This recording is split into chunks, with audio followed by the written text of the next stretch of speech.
সুপ্রিয় দর্শক আসসালামু আলাইকুম। প্রতিদিনের মতো আজকেও আরেকটি রেসিপি নিয়ে আপনাদের মাঝে হাজির হয়ে গেলাম।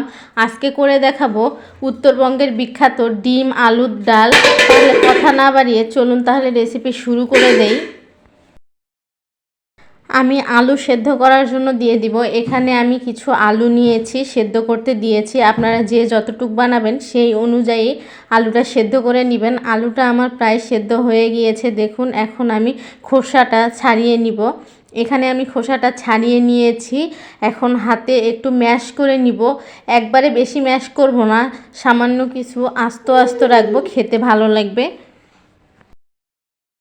ম্যাশ করা হয়ে গেলে আমি দিয়ে দিব হলুদ গুঁড়ো সামান্য পরিমাণে, আর দিয়ে দিব স্বাদ মতো লবণ। দেওয়া হয়ে গেলে আমি এই পাশে একটা চুলায় প্যান বসিয়ে পরিমাণ মতো তেল দিয়েছি। তেল গরম হয়ে আসলে দিয়ে দিব পাঁচফোড়ন। পাঁচফোড়নটা আপনারা যারা খেতে পছন্দ করেন না দিবেন না, পাঁচফোড়নটা দিলে স্মেলটা খুব ভালো আসে। এরপর দিয়েছি 2টা তেজপাতা ফালি করে। এখন একটু দিয়ে দিচ্ছি পেঁয়াজ। আমি 2টা বড় সাইজের পেঁয়াজ কুচি করে কেটে নিয়েছি, আর কাঁচামরিচ ফালি 3টা কাঁচামরিচ আমি ফালি করে দিয়েছি। এখন সব কিছু উপকরণ খুব ভালোভাবে একটু ভেজে নিব, মানে গোল্ডেন ব্রাউন করে ভেজে নিব।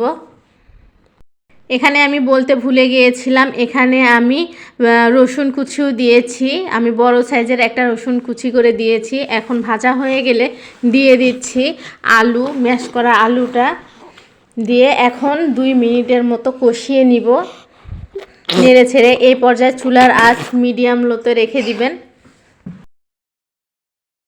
একটু নেড়ে ছেড়ে দিয়ে আমি দিয়ে দিব কাঁচা মরিচ বাটা। এইখানে আপনারা কাঁচা মরিচ বাটাটাই ব্যবহার করবেন, শুকনো মরিচটা ব্যবহার করবেন না। কাঁচা মরিচ দিয়ে এটা খেতে অনেক ভালো লাগে। আপনারা যারা শুকনো মরিচটা খেতে পছন্দ করেন শুকনো মরিচ দিতে পারেন, সমস্যা নেই। এখন সব কিছু একটু ভালোভাবে মিশিয়ে নিয়ে কিছুক্ষণের জন্য কষিয়ে নিব খুব ভালোভাবে।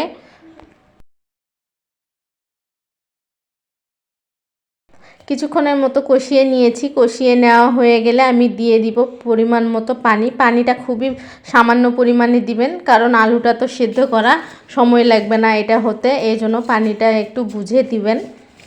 পানিটা দেওয়া হয়ে গেলে আমি ঢাকনা দিয়ে ঢেকে দিব।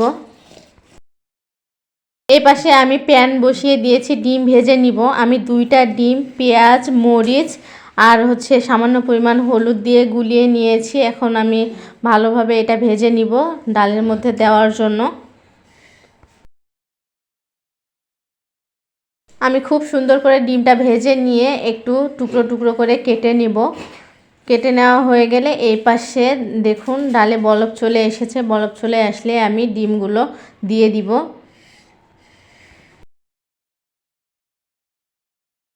ডিমগুলো দেওয়া হয়ে গেলে কিছুক্ষণের জন্য আমি ঢাকনা দিয়ে ঢেকে দিয়েছিলাম। ফিরে আসলাম কিছুক্ষণ পর। এখন ধনেপাতা কুচি দিয়ে দিলাম পরিমাণ মতো। শীতের সময় ধনেপাতা কুচি দিলে খেতে অনেক ভালো লাগে।